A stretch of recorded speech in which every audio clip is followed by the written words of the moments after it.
শিক্ষাঙ্গন YouTube চ্যানেলে তোমাদের সবাইকে স্বাগত জানাই। আজ আমরা পড়ব সপ্তম শ্রেণীর ভূগোলের চতুর্থতম অধ্যায় ভূমিরূপ, তার দ্বিতীয় বা শেষ ক্লাস।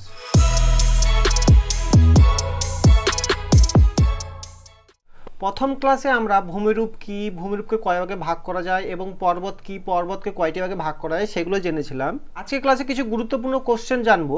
সেগুলো হলো অভ্যন্তরীণ ও বহির্জাত প্রক্রিয়ার মধ্যে পার্থক্য, স্তূপ পর্বত ও ভঙ্গিল পর্বতের মধ্যে পার্থক্য, ক্ষয়জাত পর্বত ও সঞ্চয়জাত পর্বতের মধ্যে পার্থক্য, পর্বত এবং মালভূমির মধ্যে পার্থক্য, এবং মালভূমি কি, মালভূমিকে কয়টি ভাগে ভাগ করা যায় এবং প্রত্যেকটা শ্রেণীবিভাগগুলো সম্পর্কে আজকে আমরা জানবো। প্রথম প্রশ্ন, অভ্যন্তরীণ ও বহির্জাত শক্তির মধ্যে পার্থক্য বা অভ্যন্তরীণ প্রক্রিয়া ও বহির্জাত প্রক্রিয়ার মধ্যে পার্থক্য। পার্থক্য করার সময় তোমরা এরকম তিনটে ছক করে নেবে। প্রথম ঘরে থাকবে বিষয়, তারপর অভ্যন্তরীণ শক্তি, বহির্জাত শক্তি। যেই পার্থক্য থাকবে, বিষয়টা থাকবে একই এবং বাকি হচ্ছে পার্থক্য অনুযায়ী এদের নামগুলো চেঞ্জ হতে থাকবে। যেহেতু আমি অভ্যন্তরীণ শক্তি এবং বহির্জাত শক্তির মধ্যে পার্থক্য লিখছি, তার জন্য এই দুটো হেডিং দিয়েছি। প্রথম পয়েন্ট, ধারণা।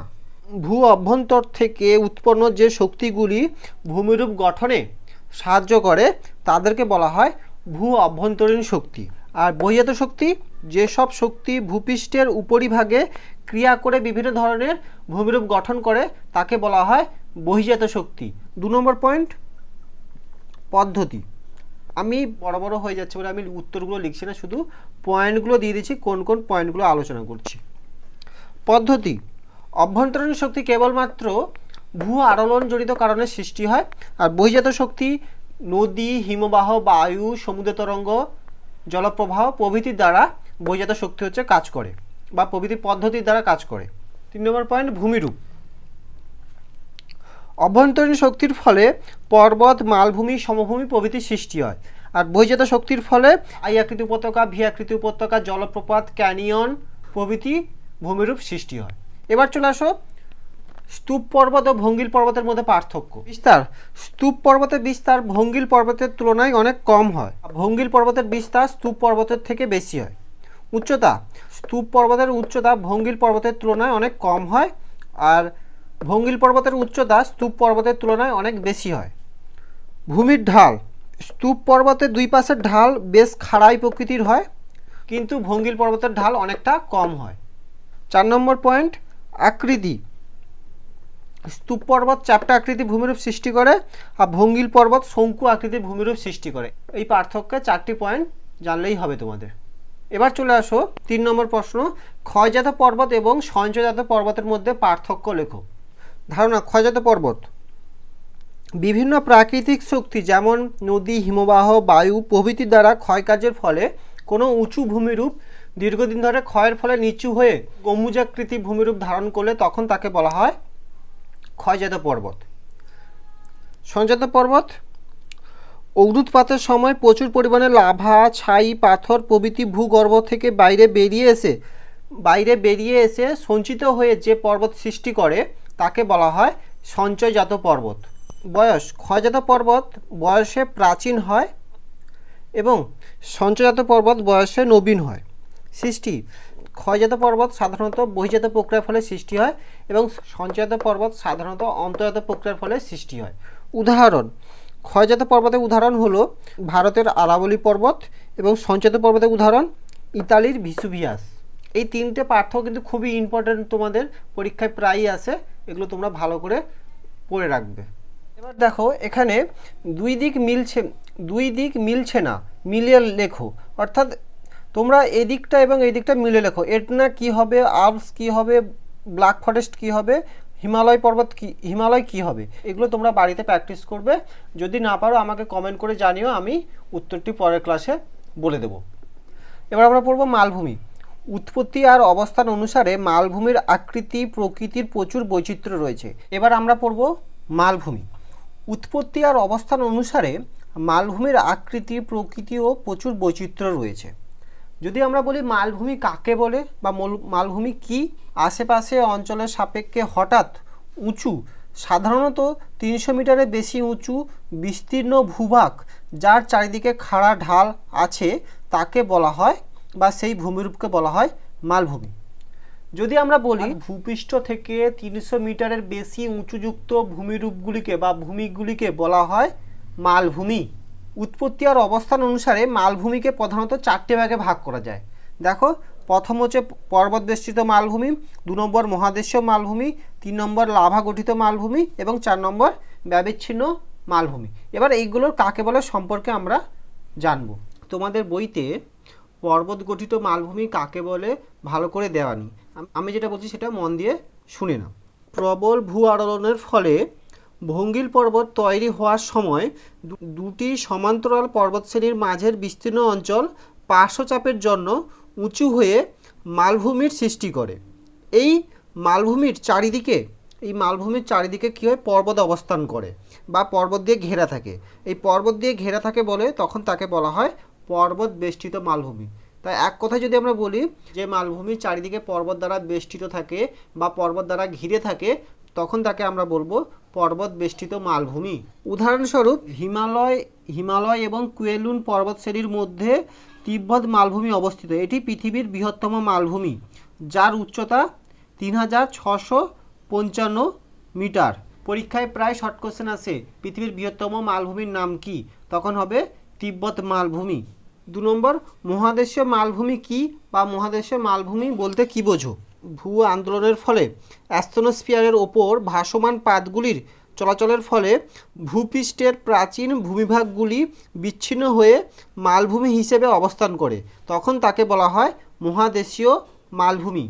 এক কথায় ভূ আন্দোলনের ফলে প্রাচীন ভূভাগগুলি খণ্ড খণ্ড হয়ে যখন ছোট ছোট ভূমিরূপ আকারে অবস্থান করে, তখন তাকে বলা হয় মহাদেশীয় মালভূমি। উদাহরণ হলো দক্ষিণ আফ্রিকা, পশ্চিম অস্ট্রেলিয়া, আন্টার্কটিকা, গ্রিনল্যান্ডের বিস্তীর্ণ অঞ্চল জুড়ে মহাদেশীয় মালভূমি অবস্থান করেছে। এবার চলে আসো, লাভা গঠিত মালভূমি কি বা লাভা গঠিত মালভূমি কাকে বলে? অগ্ন্যুৎপাতের সময় ভূগর্ভের সান্দ্র পদার্থ ভূত্বকের কোনো দুর্বল ফাটল অংশের মধ্য দিয়ে বের হয়ে ভূপৃষ্ঠে অনেক দূর পর্যন্ত লাভারূপে ছড়িয়ে পড়ে। দীর্ঘদিন ধরে ওই লাভা সঞ্চিত হয়ে ধীরে ধীরে ঠান্ডা হয়ে যে মালভূমির সৃষ্টি করে তাকে এক কথায় লাভা গঠিত মালভূমি বলে। যদি আমরা এক কথায় বলি, অগ্ন্যুৎপাতের সময় গরম লাভা বাইরে বেরিয়ে এসে অনেক দূর ছড়িয়ে বিরাট অঞ্চল জুড়ে যে মালভূমির সৃষ্টি করে তাকে বলা হয় লাভা গঠিত মালভূমি। উদাহরণস্বরূপ ভারতের দাক্ষিণাত্য মালভূমি, মালব মালভূমি প্রভৃতি। ব্যবিচ্ছিন্ন মালভূমি কি বা ব্যবিচ্ছিন্ন মালভূমি কাকে বলে উদাহরণ দাও। তোমাদের বইতে ব্যবিচ্ছিন্ন মালভূমি ভালো করে দেওয়া নেই, কাকে বলে এটা আমি বলছি, তোমরা শুনে নাও ভালো করে। নদী, বায়ু, হিমবাহ প্রভৃতি প্রাকৃতিক ক্ষয়কারী শক্তির মাধ্যমে প্রাচীন মালভূমি অঞ্চল ধীরে ধীরে ক্ষয় পেয়ে উচ্চতা হ্রাস পায়। নদ নদী ও সেগুলির শাখা প্রশাখা মালভূমিকে ছোট ছোট অংশে ভাগ করে দেয়। এইভাবে কোনো বিস্তীর্ণ মালভূমি অঞ্চল সংকীর্ণ নদী উপত্যকার মাধ্যমে বিচ্ছিন্ন হয়ে অবস্থান করলে তখন তাকে বলা হয় ব্যবিচ্ছিন্ন মালভূমি। অর্থাৎ নদী, হিমবাহ, বায়ু প্রভৃতি প্রাকৃতিক শক্তির মাধ্যমে কোনো বিস্তীর্ণ মালভূমি যখন টুকরো টুকরো হয়ে বা ছোট ছোট হয়ে বিস্তীর্ণ অঞ্চল জুড়ে অবস্থান করে, তখন এই বিচ্ছিন্ন হয়ে যাওয়াকে তখন তাকে বলা হয় ব্যবিচ্ছিন্ন মালভূমি। এই দেখো, প্রধান নদী উপত্যকা বরাবর এটা বিচ্ছিন্ন হয়ে গেছে, এই অঞ্চলে বিচ্ছিন্ন হয়ে গেছে, এই প্রত্যেকটা অঞ্চলে বিচ্ছিন্ন হয়ে যাচ্ছে। এই যখন বিচ্ছিন্ন হয়ে যাওয়াকে বলা হচ্ছে ব্যবিচ্ছিন্ন মালভূমি। বইতে এক কথাই বলে দিয়েছে, নদী উপত্যকার দ্বারা বিচ্ছিন্ন মালভূমি হলো ব্যবিচ্ছিন্ন মালভূমি। উদাহরণ হলো ছোটনাগপুর মালভূমি। পশ্চিমবঙ্গের মালভূমি অঞ্চল ছোটনাগপুরের অংশ। মালভূমির গড় উচ্চতা 300 মিটার হলেও কিছু উঁচু মালভূমির উচ্চতা অনেক বেশি হয়। পামির মালভূমি পৃথিবীর সর্বোচ্চ মালভূমি বা পামির মালভূমিকে পৃথিবীর ছাদও বলা হয়ে থাকে। তা শর্ট কোশ্চেন তোমাদের পরীক্ষায় আছে, কাকে পৃথিবীর ছাদ বলা হয়? তখন তোমরা বলবে পামির মালভূমিকে। পামির মালভূমির উচ্চতা হলো 4873 মিটার। তোমরা দেখে নাও, আগের পেজে ছকের কিন্তু আমি কিছু কোশ্চেন ছেড়ে দিয়ে গেছিলাম। মালভূমির কিছু শর্ট কোশ্চেনগুলো জেনে নাও। স্থলভাগের বেশিরভাগ জায়গা জুড়েই রয়েছে মালভূমি। এশিয়া, আফ্রিকা, উত্তর আমেরিকা, অস্ট্রেলিয়া বিস্তীর্ণ অঞ্চল জুড়ে মালভূমি অবস্থান করেছে। তাহলে যদি কোশ্চেন পড়ে মালভূমি কোথায় কোথায় লক্ষ্য করা যায়, তাহলে তোমাকে এশিয়া, আফ্রিকা, উত্তর আমেরিকা, অস্ট্রেলিয়া বেশিরভাগ অংশ জুড়ে মালভূমি অবস্থান করেছে। শর্ট কোশ্চেন পড়লে এটা তার উত্তর হবে। মালভূমির ওপরটা সমতল ঢেউ খেলানো থেকে উঁচু নিচু হতে পারে। মালভূমির যদি বৈশিষ্ট্য পড়ে তাহলে তোমরা কিন্তু এই পয়েন্টগুলো দিতে পারো। একটা খুব গুরুত্বপূর্ণ কোশ্চেন, মালভূমিকে টেবিল ল্যান্ড বলা হয় কেন? কারণ মালভূমি অনেকটা পড়া টেবিলের মতো, উপরটা টেবিলের মতোই প্রায় সমতল হলেও ধারগুলো টেবিলের পায়ের মতোই ঢালু এবং খাড়া। এর জন্য মালভূমিকে টেবিল ল্যান্ড বলা হয়ে থাকে। কি বললাম? মালভূমিকে দেখতে অনেকটা টেবিলের মতো দেখায়, যার জন্য তার উপরিভাগ সমতল হয় এবং হচ্ছে তার নিচের পায়াগুলো হচ্ছে ঢালু এবং খাড়া প্রকৃতির হয়ে থাকে, যার জন্য মালভূমিকে টেবিল ল্যান্ড বলা হয়। এবার আমরা পড়ব সমভূমি কাকে বলে, সমভূমি কয় প্রকার ও কী কী, এবং প্রত্যেকটা সমভূমির ভাগগুলো জানব। প্রথমে আমরা জানব সমভূমি কাকে বলে। এক কথায় যদি আমরা বলি, কোনো নিচু সমতল বিস্তীর্ণ ভূমিরূপকে বলা হয় সমভূমি। আর যদি প্রকৃত সংজ্ঞা দেওয়া যায়, সাধারণত ভূপৃষ্ঠ থেকে 300 মিটারের কম উচ্চতা বিশিষ্ট অঞ্চলকে বলা হয় সমভূমি। এই সমভূমিকে প্রধানত 3টি ভাগে ভাগ করা যায়। এক হলো পলিগঠিত সমভূমি, 2 লাভা সমভূমি এবং 3 লোয়েস সমভূমি। এবার প্রত্যেকটি কাকে বলে জানব। পলিগঠিত সমভূমি কাকে বলে উদাহরণ দাও। সাধারণত নদী দ্বারা বয়ে আসা পলি, বালি, কাদা ইত্যাদি নদীর দুপাশে বা মোহনায় সঞ্চিত হয়ে যে ভূমিরূপ সৃষ্টি করে তাকে বলা হয় পলিগঠিত সমভূমি। কি বললাম? সাধারণত নদীর দ্বারা বয়ে আসা নুড়ি কাকর বালি প্রভৃতি নদীর মোহনার দুপাশে, এই এদিকে এবং এদিকে দুই পাশে হচ্ছে নুড়ি কাকর বালি প্রভৃতি সঞ্চিত হয়ে যে উর্বর সমভূমি সৃষ্টি করে তাকে বলা হয় পলিগঠিত সমভূমি। তোমাদের বইতে সহজ করে ছোট করে দেওয়া রয়েছে, নদী, সমুদ্র, হ্রদ দীর্ঘদিন ধরে পলি জমে পলিগঠিত সমভূমি সৃষ্টি করে। উদাহরণ, ভারতের সিন্ধু, গঙ্গা, ব্রহ্মপুত্রের সমভূমি হলো একটি সমভূমি। 2 নম্বর প্রশ্ন চলে আসো, লাভা গঠিত সমভূমি কাকে বলে উদাহরণ দাও। ভূগর্ভের উত্তপ্ত তরল পদার্থ ভূপৃষ্ঠের ফাটল বা দুর্বল স্থান দিয়ে বাইরে বেরিয়ে এসে ভূপৃষ্ঠের বিস্তীর্ণ অংশে জমাট বেঁধে যে সমভূমি সৃষ্টি করে তাকে বলা হয় লাভা সমভূমি। কি বললাম? ভূগর্ভের উত্তপ্ত তরল পদার্থ দুর্বল বা ফাটল বরাবর বাইরে বেরিয়ে এসে বিস্তীর্ণ এলাকা জুড়ে অবস্থান করলে সেই লাভাটি সঞ্চিত হয়ে যে সমতল ভূমি সৃষ্টি করে তাকে বলা হয় লাভা সমভূমি। উদাহরণ, আইসল্যান্ডে এই ধরনের ভূমি দেখা যায়। পরের কোশ্চেন চলে আসো, লোয়েস সমভূমি কাকে বলে। মরুভূমির বালি বহু দূরে উড়ে গিয়ে সঞ্চিত হলে যে ভূমিরূপ সৃষ্টি হয় তাকে বলা হয় লোয়েস সমভূমি। অর্থাৎ মরুভূমি অঞ্চলে এক স্থানের বালি অন্য জায়গায় উড়ে গিয়ে সঞ্চিত হয়ে যে ভূমিরূপ সৃষ্টি করে তাকে বলা হয় লোয়েস সমভূমি। এবার চলে আসো কিছু হচ্ছে শর্ট কোশ্চেন তোমাদের। প্রায় প্রতিটি মহাদেশের বিস্তীর্ণ অঞ্চলে সমভূমি আছে। এশিয়ার গাঙ্গেয় সমভূমি, আফ্রিকার নীলনদের সমভূমি, উত্তর আমেরিকার পেইরিস সমভূমি এবং দক্ষিণ আমেরিকার পম্পাস পৃথিবীর বিখ্যাত সমভূমি অঞ্চল। এই সমভূমি অঞ্চলগুলো তোমরা একটু দেখে নিও। সমভূমি সমুদ্রপৃষ্ঠ থেকে খুব বেশি উঁচু হয় না, প্রায় 300 মিটারের কম উঁচু হয়। এগুলো সবই বৈশিষ্ট্য। সমভূমির উপরিভাগ সমতল বা সামান্য ঢেউ খেলানো হয়। পৃথিবীর বেশিরভাগ সমভূমি নদীর পলি সঞ্চয়ের ফলে সৃষ্টি হয়েছে। এই কারণে এই উর্বর সমতল ভূভাগগুলোতে সবথেকে বেশি মানুষ বসবাস করে। অর্থাৎ সমতল ভূমি অঞ্চলে সবথেকে বেশি মানুষ বসবাস করে। দেখবে আমাদের এই গাঙ্গেয় সমভূমিতে যতটা মানুষ বসবাস করে, পাহাড়ি পার্বত্য অঞ্চল দার্জিলিং, সিকিম, গ্যাংটক সেই সমস্ত জায়গায় ততটা মানুষ বাস করে না, অর্থাৎ খুব কম পরিমাণে মানুষ বসবাস করে। এবার চলে আসো, মগজাস্ত্র ধরতে পারলেই লিখতে পারবে। পর্বত, মালভূমি, সমভূমি, এই ছকটা যদি আমরা জেনে নিই তাহলে পর্বত ও মালভূমির মধ্যে পার্থক্য, পর্বত ও সমভূমির মধ্যে পার্থক্য, মালভূমি এবং সমভূমির মধ্যে পার্থক্য আমরা কিন্তু বুঝতে পেরে যাবো বা এখান থেকে আমরা জানতে পারবো। পর্বতের উচ্চতা 900 মিটারের হচ্ছে বেশি। পর্বতের উচ্চতা 900 মিটারের বেশি, মালভূমির উচ্চতা 300 মিটারের বেশি। আর সমভূমি তো বলেই দিয়েছে 300 মিটারের কম। এবার চলে আসো বৈশিষ্ট্য, 2 নম্বর পয়েন্ট। জায়গা নেই লিখতে পারলাম না, বলে দিচ্ছি তোমরা শুনে নাও।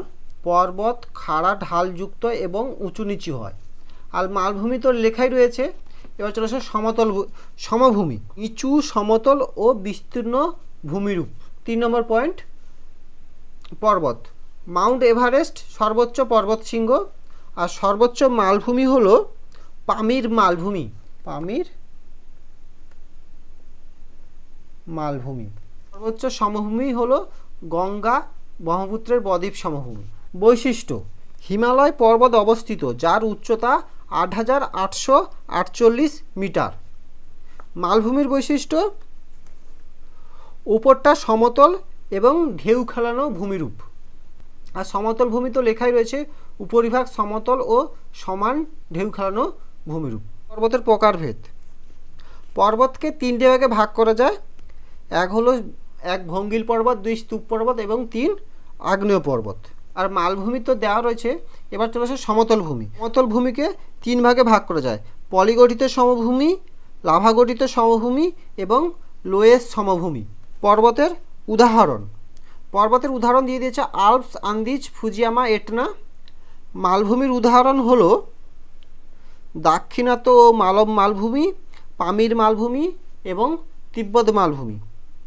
আর সমভূমির উদাহরণ গাঙ্গেয় সমভূমি, আইসল্যান্ডের সমভূমি, চীনের হুয়াংহো সমভূমি। বোঝা গেল? এইটা কিন্তু তোমাদের পার্থক্য বলতে গেলে। এবার আমরা পড়ব মানুষের জনজীবনে ভূমিরূপের প্রভাব। মগজাস্ত্র, মানুষের জনজীবন পার্বত্য অঞ্চলে, মালভূমি অঞ্চলে এবং সমভূমি অঞ্চলে। প্রধান জীবিকা কি কি হতে পারে? পার্বত্য অঞ্চলে কৃষিকাজ, ব্যবসা, পরিবহন, পশুপালন, পর্যটন শিল্প, ভারী শিল্প, এগুলো সব দিয়ে দিয়েছে। কোনগুলো হবে আমি সেগুলোতে রাইট চিহ্ন দিচ্ছি। 1 পশুপালন, 2 পর্যটন শিল্প। মালভূমি অঞ্চলে পশুপালন, শিল্প এবং খনিজ উত্তোলন এবং সর্বশেষ ভারী শিল্প, যেরকম ইঞ্জিনিয়ারিং শিল্প, পেট্রোরসায়ন শিল্প, লৌহ ইস্পাত শিল্প, এই সমস্ত কিছু ভারী শিল্প। সমতল ভূমি অঞ্চলে অর্থাৎ আমরা যেখানে বসবাস করি এই সমস্ত অঞ্চলে কৃষিকাজ, শিল্প, ব্যবসা, পরিবহন এবং বিনোদন শিল্প হতে পারে। 2 নম্বর যাতায়াত ব্যবস্থা কেমন হওয়া উচিত? পার্বত্য অঞ্চলে যাতায়াত ব্যবস্থা ভালো নয়, মালভূমি অঞ্চলে মাঝারি, সমভূমি অঞ্চলে যাতায়াত ব্যবস্থা খুব ভালো। 3 নম্বর জনবসতি এবং জনঘনত্ব কেমন হতে পারে? পার্বত্য অঞ্চলে খুবই কম জনবসতি, মালভূমি অঞ্চলে মাঝারি এবং সমতল ভূমি অঞ্চলে সবথেকে বেশি জনসংখ্যা বসবাস করে। অর্থনৈতিক উন্নতি কেমন হতে পারে? পার্বত্য অঞ্চলে অর্থনৈতিক উন্নতি খুবই কম, মালভূমি অঞ্চলে মাঝারি এবং সমতল ভূমি অঞ্চলে বেশি। যেগুলোতে রাইট দেওয়া রয়েছে সেগুলো কিন্তু উত্তর। জীবনযাত্রা, পার্বত্য অঞ্চলে জীবনযাত্রা কষ্টকর, মালভূমি অঞ্চলে জীবনযাত্রা কষ্টকর এবং সমতল ভূমিতে জীবনযাত্রা খুবই সহজ প্রকৃতির হয়। এবার দেখো তোমাদের, এবার তোমার নিজের অঞ্চলের একটা সমীক্ষা করে ফেলো। এটা তোমাদের বাড়ির কাজ থাকলো, এটা খুবই সোজা, তোমরা যে যার বাড়িতে চেষ্টা করো। যদি না পারো আমাকে কমেন্টে জানিও, আমি পরের ক্লাসে বলে দেবো। ভূমিরূপ অধ্যায়টি 2টো ক্লাসের মধ্যে আলোচনা করে দিলাম। আশা করি এখান থেকে যা কোশ্চেন আসবে তোমরা অবশ্যই সলভ করতে পারবে। আর যদি কোনো কোশ্চেন থেকে থাকে অবশ্যই আমাকে কমেন্ট করে জানিও, আমি উত্তরটি জানিয়ে দেবো। আজকে ক্লাসটা এখানেই শেষ করলাম। ক্লাসটা যদি ভালো লেগে থাকে অবশ্যই লাইক, কমেন্ট এবং সাবস্ক্রাইব করে রাখো পরবর্তী ভিডিওটি পাওয়ার জন্য।